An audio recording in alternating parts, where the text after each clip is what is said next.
विद्येविना मती गेली, मतीविना नीती गेली, नीतीविना गती गेली, गतीविना वित्त गेले, वित्तविना शूद्र खचले, एवढे अनर्थ एका अविद्येने केले.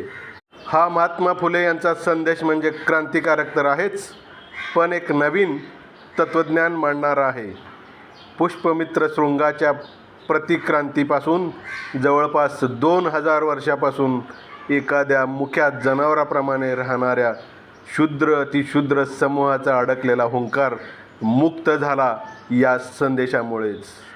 ना राजा ना सिंहासन त्यांचं, ना मुकुट ना दरबार, पण छातीत जळत होती क्रांतीची आग आणि डोळ्यात होतं समतेचं स्वप्न अपार.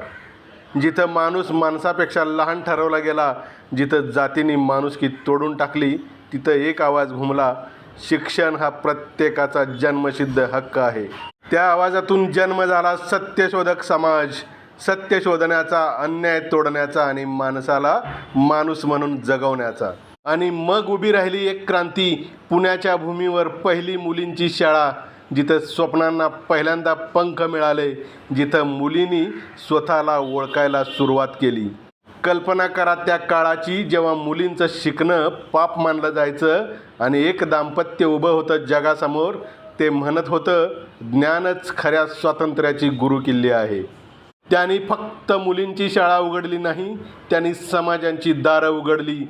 त्यांनी फक्त अक्षरं दिली नाहीत, त्यांनी माणुसकी शिकवली.